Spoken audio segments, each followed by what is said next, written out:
घने मेघ में बिजली चमकती हुई लंका का आकाश। उस नाम को सुनते ही अधिकतर मन में एक ही चित्र उभरता है, असुर, विनाश, अभिमान। लेकिन क्या सच इतना ही था? क्या रावण सिर्फ रामायण का खलनायक था, या एक ऐसा भक्त जिसका ज्ञान देवताओं को भी चकित कर देता था? लेकिन सच जानने के लिए हमें कहानी की शुरुआत में लौटना होगा।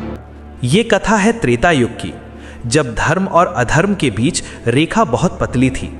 देवता स्वर्ग में विराजमान थे, लेकिन असुर भी तपस्या और ज्ञान में किसी से कम नहीं थे। इसी काल में लंका एक स्वर्ण नगरी थी, समृद्ध, शक्तिशाली और विद्या का केंद्र।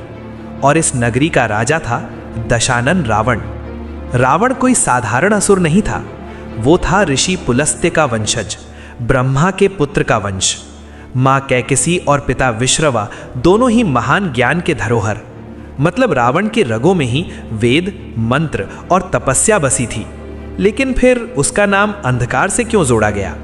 रावण ने जो तपस्या की वो साधारण नहीं थी। वर्षों तक बिना हिले, बिना भोजन, केवल ब्रह्मा का ध्यान। और फिर जब ब्रह्मा प्रकट हुए तो स्वयं देवता भी चकित रह गए। रावण को मिला वरदान, अमरत्व नहीं पर लगभग अजेय होने का वरदान। लेकिन इसी वरदान में छुपा था उसका पतन। रावण सिर्फ योद्धा नहीं था, वो महान विद्वान था। चारों वेदों का ज्ञान, शस्त्र और संगीत का अद्भुत ज्ञाता। शिव तांडव स्तोत्र आज भी महादेव की पूजा में गूंजता है। क्या कोई केवल विनाशक इतनी शुद्ध स्तुति रच सकता है? लेकिन फिर उसका अहंकार धीरे धीरे बढ़ने लगा। महादेव के लिए रावण की भक्ति अद्वितीय थी। जब कैलाश पर अपमान हुआ तो रावण ने पूरा पर्वत उठा लिया। और फिर शिव का तांडव, महादेव प्रसन्न हुए, वीणा का वरदान दिया। लेकिन सच ये था, भक्ति के साथ साथ अभिमान भी पल रहा था। रावण के शासन में लंका सिर्फ शक्तिशाली नहीं, न्यायप्रिय भी थी। गरीबों के लिए अन्न, विद्वानों के लिए सम्मान और शत्रुओं के लिए भय। देवता भी उसकी शक्ति से सतर्क रहते थे। लेकिन एक गलती, एक अपराध सब कुछ बदलने वाला था। जब रावण ने सीता का हरण किया, उस पल इतिहास का रुख बदल गया। क्या ये काम धर्म था? क्या ये युद्ध का नियम था? नहीं, ये था अहंकार का अंधा फैसला जो उसके ज्ञान पर भारी पड़ गया।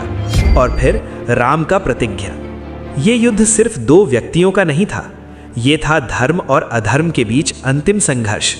रावण जानता था राम कौन है, फिर भी उसने युद्ध चुना, क्योंकि कभी कभी ज्ञान होते हुए भी अहंकार जीत जाता है।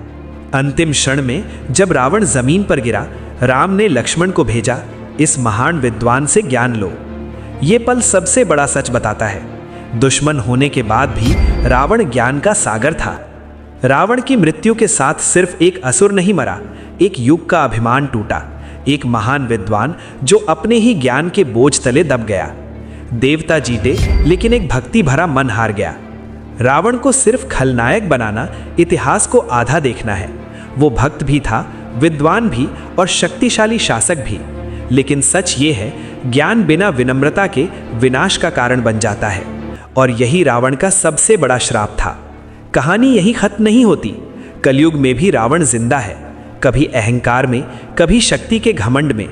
रावण हमें ये सिखाता है, भक्ति और ज्ञान तभी श्रेष्ठ हैं जब उनके साथ विनम्रता हो, वरना महान से महान विद्वान भी इतिहास में सिर्फ एक चेतावनी बनकर रह जाता है। ऐसे ही डॉक्यूमेंट्री वीडियोस के लिए हमें सब्सक्राइब करें। धन्यवाद।